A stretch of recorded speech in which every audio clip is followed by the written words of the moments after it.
Dấu ấn AMM number 7. Cân bằng và ổn định tại khu vực và vai trò của Nga. ASEAN quan tâm tới đề nghị của Nga về việc xây dựng một cấu trúc an ninh bao trùm, không thể chia cắt và bình đẳng. Và ASEAN nhìn thấy khả năng Nga đóng vai trò là nhân tố ổn định và cân bằng trong khu vực. Như Sputnik đã đưa tin, Hội nghị Bộ trưởng Ngoại giao ASEAN lần thứ 57, AM number 7 và các hội nghị liên quan đã diễn trong 4 ngày, 24, 27, 2024, với 20 hoạt động. Theo đánh giá chung của giới chuyên gia và báo chí, AMM 57 đã để lại nhiều dấu ấn về một ASEAN kết nối và tự cường. Chủ đề xuyên suốt cuộc gặp của Nga với các đối tác là việc xây dựng một cấu trúc an ninh mới tại khu vực Á-Âu. AMM 57 tại Lào đề cao sự đoàn kết và sự tin cậy. Theo Thứ trưởng Ngoại giao Việt Nam Đỗ Hùng Việt, tính kết nối được phản ánh rõ nét qua từng hoạt động của ASEAN tại AMM 57. Các nước đều đồng thuận đề cao sự đoàn kết và sự tin cậy là điều kiện tiên quyết bảo đảm thành công của ASEAN. AMM 57 đã thảo luận hàng loạt vấn đề liên quan tới các lĩnh vực như kinh tế số, chuyển đổi xanh, tự cường chuỗi cung ứng, tăng cường kết nối khu vực về hạ tầng, thể chế và con người. Trong khuôn khổ AMM 57, ASEAN đã thúc đẩy những sáng kiến nhằm nâng cao tính kết nối của tổ chức này. Ví dụ như tuyên bố Bộ trưởng Ngoại giao ASEAN Anh về tăng cường kết nối, Quỹ tương lai số ASEAN Ấn Độ, sáng kiến xanh và gói kết nối bền vững ASEAN EU. Hội nghị Bộ trưởng Ngoại giao cấp cao Đông Á ủng hộ chủ đề ASEAN 2024 về thúc đẩy kết nối và tự cường. Hội nghị nhấn mạnh, trong bối cảnh thế giới và khu vực đang chứng kiến những biến động nhanh chóng, khó lường, EAS cần tiếp tục phát huy hơn nữa vai trò là diễn đàn của các nhà lãnh đạo về các vấn đề chiến lược ảnh hưởng đến hòa bình, an ninh thịnh vượng. Còn trong khuôn khổ diễn đàn khu vực ASEAN, các nước tiếp tục khẳng định RF là diễn đàn hàng đầu ở khu vực về trao đổi và đối thoại liên quan tới các vấn đề chính trị an ninh. Các bên đồng thuận rằng cần duy trì đối thoại thiện chí, thúc đẩy xây dựng lòng tin, nâng cao hiệu quả hoạt động của RF nhằm ứng phó hiệu quả và kịp thời các thách thức đang nổi lên, gồm cả các thách thức truyền thống và phi truyền thống. RF cũng thông qua danh mục các hoạt động năm giữa kỳ 2024-2025 với gần 30 hoạt động trong các lĩnh vực như ứng phó biến đổi khí hậu, cứu trợ thảm họa, an ninh mạng, an ninh biển.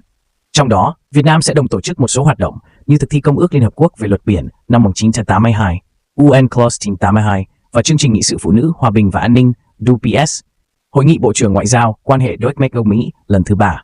RF cũng thông qua tuyên bố ARF về tăng cường hợp tác khu vực về an toàn phả do Trung Quốc, Việt Nam, Campuchia, Lào, Myanmar, Thái Lan và Singapore đồng bảo trợ. AMM 57 đề cao sự đoàn kết và việc duy trì cách tiếp cận cân bằng trước các vấn đề lớn của khu vực và thế giới. Tại các hội nghị trong khuôn khổ AMM 57, các nước cũng thảo luận tích cực các vấn đề quốc tế và khu vực cùng quan tâm như Biển Đông, Myanmar, Trung Đông, bán đảo Triều Tiên, xung đột Nga-Ukraine. Không nằm ngoài dự đoán, cuộc xung đột ở Myanmar và căng thẳng trên Biển Đông đã trở thành đề tài tranh luận nóng trong chương trình nghị sự của AMM 57. Xung đột ở Myanmar là thách thức lớn cho ASEAN khi kế hoạch hòa bình 5 điểm vốn được thống nhất sau cuộc chính biến năm 2021 đến nay vẫn dậm chân tại chỗ. Liên quan đến Biển Đông, AMM 57 cũng thúc đẩy việc hoàn thiện bộ quy tắc ứng xử trên Biển Đông. Nhưng theo tôi, khó mà có thể đạt được COC. Trong khi đó, tình hình ở Biển Đông đang trở nên căng thẳng hơn hàng ngày trong bối cảnh các cuộc đối đầu liên tiếp giữa Trung Quốc và Philippines. PZS Sử Giang Hoàng phát biểu với Sputnik. PZSTS Sử Giang Hoàng cũng lưu ý, trong bối cảnh ASEAN phải hợp tác với các đối tác đối trọng nhau, ASEAN thể hiện nhất trí là phải đoàn kết, giữ vai trò trung tâm, duy trì nền tảng hòa bình và ổn định trong khu vực, mặc dù đây là một thách thức rất lớn đối với ASEAN. Với chủ đề ASEAN thúc đẩy kết nối và tự cường, AMM 57 tại Lào đã đề cao sự đoàn kết và việc duy trì cách tiếp cận cân bằng trước các vấn đề lớn của khu vực và thế giới. Có thể nói, các cơ chế do ASEAN dẫn dắt như ASEAN Plus 1, ASEAN Plus 3, EAS và ARF tiếp tục phát huy vai trò và thế mạnh. Kết thúc chuỗi hội nghị, các Bộ trưởng Ngoại giao ASEAN đã thông qua thông cáo chung Hội nghị Bộ trưởng Ngoại giao ASEAN lần thứ 57, gồm 65 đoạn. Thông cáo chung phản ánh đầy đủ và toàn diện nội dung thảo luận về tiến trình xây dựng cộng đồng ASEAN, hợp tác ASEAN trên từng trụ cột cộng đồng, quan hệ đối ngoại của ASEAN và các vấn đề quốc tế khu vực. Nhà báo, nhà nghiên cứu quan hệ quốc tế Hoàng Đức nói với Sputnik. Ông Lavrov, ASEAN đã bày tỏ sự quan tâm đến ý tưởng của Nga về việc hình thành cấu trúc an ninh mới ở Á-Âu. Tại IMM 57, ngày 26 tháng 7, đã diễn ra cuộc gặp giữa Ngoại trưởng Nga Sergei Lavrov và Ngoại trưởng Trung Quốc Vương Nghị. Ngoại trưởng Nga cho biết hai bên đã thảo luận chi tiết các vấn đề hợp tác trong ASEAN và việc triển khai một kiến trúc an ninh mới ở khu vực Á-Âu. Đây là sáng kiến của Tổng thống Nga Vladimir Putin. Còn theo Tân Hoa Xã, thì Ngoại trưởng Trung Quốc nói rằng Bắc Kinh sẵn sàng hợp tác với Nga để duy trì cấu trúc hợp tác khu vực cởi mở, toàn diện và lấy ASEAN làm trung tâm trước những xáo trộn và trở ngại từ bên ngoài. Theo Sputnik, Ngoại trưởng Nga Sergei Lavrov cho biết các nước ASEAN đã bày tỏ sự quan tâm đến ý tưởng của Nga về việc hình thành cấu trúc an ninh mới ở Á-Âu. Họ hiểu rằng phương Tây đang thúc đẩy các khuôn khổ hẹp hơn trong ASEAN nhằm kiềm chế Trung Quốc và Liên bang Nga. Phương Tây vẫn đang thúc đẩy các định dạng hẹp hơn với mục tiêu công khai, họ không che giấu điều đó, đó là kiềm chế Trung Quốc và Liên bang Nga. Các đối tác ASEAN của chúng tôi hiểu rất rõ điều này và đã thể hiện sự quan tâm đến sáng kiến của Tổng thống Liên bang Nga Putin. Hệ thống an ninh Á-Âu mà tôi đã đề cập là không thể chia cắt và bình đẳng. Ngoại trưởng Sergei Lavrov nói sau cuộc gặp Nga-ASEAN và cuộc họp cấp bộ trưởng các nước tham gia hội nghị cấp cao Đông Á. Ngoại trưởng Nga Sergei Lavrov cũng cho biết các nước Đông Nam Á nhìn thấy khả năng đóng vai trò là nhân tố ổn định trong bối cảnh những hành động trơ tráo của các tay chơi ngoài khu vực trong khu vực, bao gồm cả Mỹ. Theo nhà nghiên cứu chính trị quốc tế Nguyễn Hồng Long, các quốc gia ASEAN có quyết tâm rất cao trong việc tăng cường an ninh của các quốc gia trong khu vực và thúc đẩy hòa bình trong khu vực, cũng như an ninh thế giới nói chung. Tuy nhiên, một số quốc gia phương Tây, đứng đầu là Mỹ, đã không đoái hoài đến mục đích đó. Trong con mắt của người Mỹ, ASEAN chỉ có một giá trị duy nhất, đó là giá trị của một địa bàn cạnh tranh địa chiến lược, địa chính trị và cả địa quân sự đối với Trung Quốc, cũng như đối với mưu đồ thâu tóm quyền bá chủ toàn cầu của Mỹ. Trong mưu đồ ấy, không có chỗ cho hòa bình ở ASEAN. Lợi ích của các nước ASEAN bị đặt xuống hàng thứ yếu sau lợi ích của nước Mỹ, mà nói trắng ra là bị coi rẻ. Không khác mấy khi so sánh với lợi ích của các nước thuộc địa bị hy sinh vì lợi ích của các nước đế quốc, thực dân. Nhà nghiên cứu Nguyễn Hồng Long bình luận với Sputnik. Nhà nghiên cứu Nguyễn Hồng Long cũng lưu ý tới vấn đề là với việc hạ bệ được Tổng thống Rodrigo Duterte và đưa cháu nội của cố Tổng thống Ferdinand Marcos lên cầm quyền, người Mỹ coi như đã đặt một chân của con sói vào ASEAN. Lấy cớ phục vụ cuộc tập trận chung Mỹ-Philippines, Mỹ đã cho triển khai các tên lửa Tomahawk và SM-6 trên lãnh thổ Philippines. Gần 3 tháng sau, Mỹ tuyên bố rút các tên lửa này nhưng không hề đưa ra bằng chứng được kiểm định tính chính xác. Ngay cả nếu đúng là Mỹ đã rút các tên lửa này khỏi lãnh thổ Philippines, thì hệ thống cơ sở hạ tầng và hậu cần kỹ thuật của chúng vẫn còn nguyên đó, và nó vẫn sẽ trở lại hoạt động khi cần đến với tốc độ triển khai nhanh chóng. Điều này cho thấy một trong những sự tráo trở của người Mỹ. Nhà nghiên cứu chính trị quốc tế Nguyễn Hồng Long phát biểu với Sputnik. Ông Nguyễn Hồng Long cũng lưu ý tới vấn đề thứ hai là Mỹ sẽ chuyển giao một loạt vũ khí hiện đại cho Đài Loan. Ngoài các cơ sở hạ tầng quân sự cố định ở Philippines, Mỹ tăng cường các chuyến thăm viếng quân sự tới Philippines với đầy đủ tàu mặt nước, tàu ngầm, tàu sân bay. Các lực lượng này không chỉ thăm viếng xuông, mà còn tiến hành các hoạt động tuần tra trên Biển Đông dưới cái vỏ bảo đảm an ninh, an toàn hàng hải. Những cơ sở quân sự di động có tác dụng uy hiếp cũng như sẵn sàng sử dụng không kém các cơ sở quân sự cố định trên đất liền. Đối với các quốc gia Đông Nam Á khác, Mỹ sử dụng chiến thuật vừa đánh, vừa xoa, vừa đe dọa về chính trị, sử dụng các tổ chức phản động ngầm gây mất ổn định, vừa sử dụng các chiêu bài hạn chế buôn bán, đánh thuế vô lý, gây sức ép về tài chính, đi đôi với mua chuộc, lôi kéo các nước ASEAN vào quỹ đạo của Mỹ. Hàng loạt các thủ đoạn ve vãn của Mỹ được tung ra dựa trên câu chuyện về con hổ Bắc Kinh để hù dọa các nước Đông Nam Á, để họ vì sợ hãi mà đồng ý cho Mỹ sử dụng lãnh thổ của mình với các mục đích quân sự. Nhiều người cho rằng đây là câu chuyện tưởng tượng. Tuy nhiên, nó đang diễn ra trên thực tế, bất kể ai, bất kể đảng con voi hay đảng con lửa là ông chủ Nhà Trắng. Phát biểu của Ngoại trưởng Nga về những hành động trơ tráo của các tay chơi ngoài khu vực, trong đó có Hoa Kỳ, phản ánh thực chất của tình hình hiện nay trong khu vực. Nhà nghiên cứu Nguyễn Hồng Long nhấn mạnh. Trong bối cảnh NATO đang tích cực thúc đẩy cơ sở hạ tầng quân sự ở khu vực này, Mỹ thì lợi dụng những mâu thuẫn tồn tại giữa các nước trong khu vực. Các nước ASEAN thực ra đang có những sự không hài lòng về hệ thống an ninh do phương Tây thúc đẩy. Trong bối cảnh sức ép ngày càng tăng đối với Đông Nam Á từ phía Mỹ, Ngoại trưởng Nga đề nghị khu vực châu Á-Thái Bình Dương xây dựng một mô hình an ninh bao trùm bình đẳng và không thể chia cắt cho tất cả. Cách tiếp cận này, mô hình này là có thể, bởi vì Moscow và Bắc Kinh, hai nước đóng vai trò quan trọng ở khu vực châu Á-Thái Bình Dương, có quan điểm chung về vấn đề, và ASEAN, tất nhiên, quan tâm tới một mô hình an ninh như thế.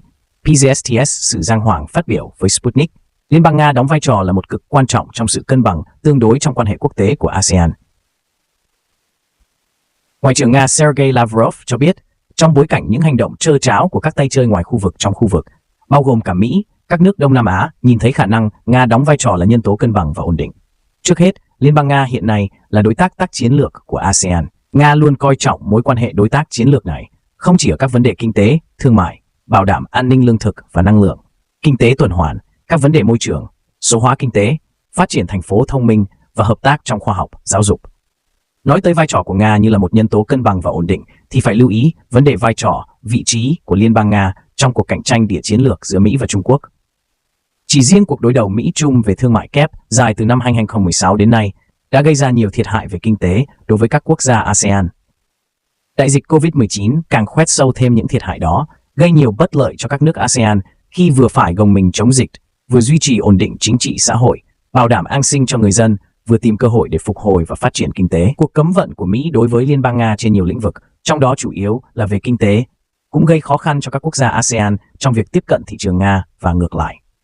Trong tương lai gần, nếu sự căng thẳng giữa Washington và Bắc Kinh tiếp tục leo thang, thì các nước ASEAN sẽ còn gánh chịu thêm nhiều bất lợi khi hàng loạt các hiệp định, thỏa thuận kinh tế sẽ rất khó thực thi trong điều kiện mất ổn định, hòa bình bị đe dọa. Trong điều kiện ấy, vai trò của Liên bang Nga sẽ có tác dụng rất lớn trong việc hạn chế những bất lợi đó. Quan điểm trước sau như một của Nga là không đánh đổi lợi ích của đối tác ASEAN để đối lấy lợi ích trong quan hệ với bên đối tác thứ ba là Trung Quốc, lại càng không bao giờ đánh đổi lợi ích của ASEAN để lấy sự hòa hoãn với Mỹ và phương Tây.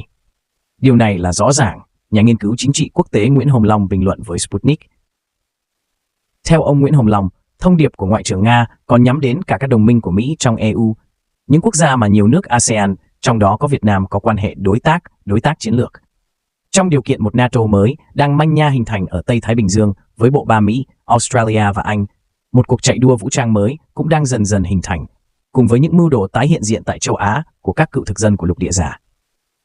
Theo ngọn cờ của Washington, việc duy trì mối quan hệ quốc tế cân bằng của ASEAN nói chung và Việt Nam nói riêng ngày càng gặp phải những thách thức to lớn hơn. Vì vậy, sự phục hồi và phát triển của Liên bang Nga có ý nghĩa rất quan trọng trong việc duy trì sự cân bằng ấy. Nhà nghiên cứu chính trị quốc tế Nguyễn Hồng Long nhấn mạnh với Sputnik. Ông Nguyễn Hồng Long cũng nói thêm rằng, các quốc gia ASEAN có thể thấy ngay trước mặt mình một mô hình khả thi cho việc đảm sự cân bằng chiến lược trong các mối quan hệ quốc tế. Đó là Việt Nam. Với trường phái ngoại giao cây tre, Việt Nam có quan hệ đối tác chiến lược toàn diện với ba cường quốc hàng đầu là Nga, Trung Quốc và Mỹ.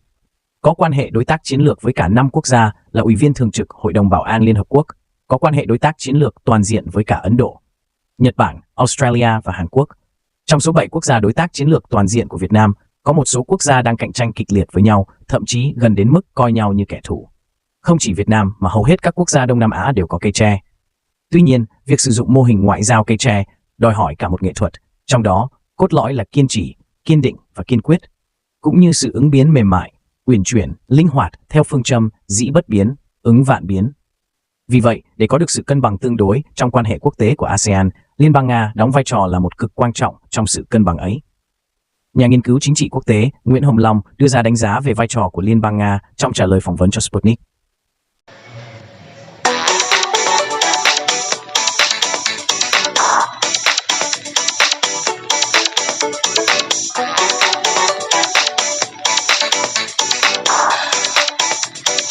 Sau đây là bình luận của người biên ải. Ý kiến của các nhà nghiên cứu đưa ra một cái nhìn sâu sắc về bối cảnh địa chính trị đang thay đổi ở khu vực Tây Thái Bình Dương và vai trò của Liên bang Nga trong việc duy trì sự cân bằng quyền lực, đặc biệt là đối với ASEAN và Việt Nam. Trước hết nói về tình hình mới ở Tây Thái Bình Dương và NATO mới, giới học giả nhắc đến sự manh nha của một NATO mới ở Tây Thái Bình Dương với sự tham gia của Mỹ, Australia và Anh. Điều này gợi ý về một liên minh chiến lược nhằm đối phó với sự trỗi dậy của Trung Quốc và các mối đe dọa an ninh khác trong khu vực. Sự hình thành của một liên minh như vậy có thể tạo ra một cuộc chạy đua vũ trang mới và thậm chí có thể dẫn đến sự gia tăng căng thẳng trong khu vực. Việc các cựu thực dân như Anh và Australia tái hiện diện tại châu Á dưới ngọn cờ của Washington cũng có thể bị nhìn nhận như một nỗ lực để củng cố ảnh hưởng phương Tây tại khu vực, gây ra sự lo ngại về sự can thiệp từ bên ngoài vào công việc nội bộ của các quốc gia châu Á. Đây là những chuyện đã và đang xảy ra. Thứ hai, bối cảnh đó gây ra những thách thức đối với ASEAN và Việt Nam. Trong bối cảnh này, việc duy trì mối quan hệ quốc tế cân bằng của ASEAN nói chung và Việt Nam nói riêng trở nên khó khăn hơn. ASEAN đã lâu nay theo đuổi chính sách ngoại giao độc lập, không liên kết và nỗ lực để duy trì sự cân bằng giữa các cường quốc trong khu vực như Mỹ, Trung Quốc, Nga và các quốc gia khác. Sự xuất hiện của các liên minh quân sự mới và căng thẳng ngày càng gia tăng có thể gây ra áp lực lớn đối với ASEAN trong việc duy trì chính sách này. Điều này đặc biệt đúng đối với Việt Nam, một quốc gia có lịch sử ngoại giao phức tạp và thận trọng trong việc giữ cân bằng giữa các cường quốc. Thứ ba, vai trò của Nga trong sự cân bằng quyền lực. Sự phục hồi và phát triển của Liên bang Nga được nhà nghiên cứu nhìn nhận là quan trọng trong việc duy trì sự cân bằng quyền lực trong khu vực. Nga, với tư cách là một cường quốc toàn cầu có ảnh hưởng ở cả châu Á và châu Âu, có thể đóng vai trò như một đối trọng với sự hiện diện gia tăng của phương Tây ở Tây Thái Bình Dương. Đối với các quốc gia như Việt Nam, một mối quan hệ tích cực với Nga có thể giúp giảm bớt sức ép quá mức của bất kỳ cường quốc nào khác, đặc biệt là Mỹ và Trung Quốc, trong vòng xoáy đối đầu của họ. Nga có mặt và khẳng định sức ảnh hưởng của mình tại Đông Nam Á là nhân tố tương hỗ trong việc duy trì và củng cố mạnh mẽ chính sách ngoại giao độc lập của Việt Nam. Thứ tư, sự mềm dẻo và linh hoạt trong ngoại giao cây tre của Việt Nam. Khái niệm ngoại giao cây tre được sử dụng để miêu tả sự mềm mại, linh hoạt trong chính sách đối ngoại của các quốc gia Đông Nam Á.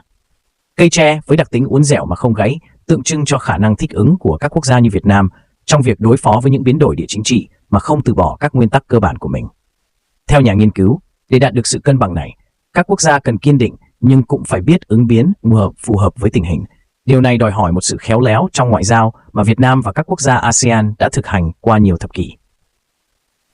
Qua 4 luận điểm trên, ta có thể nói, nhận định của nhà nghiên cứu nhấn mạnh đến tầm quan trọng của một chiến lược ngoại giao khéo léo và cân bằng trong bối cảnh địa chính trị đang thay đổi nhanh chóng.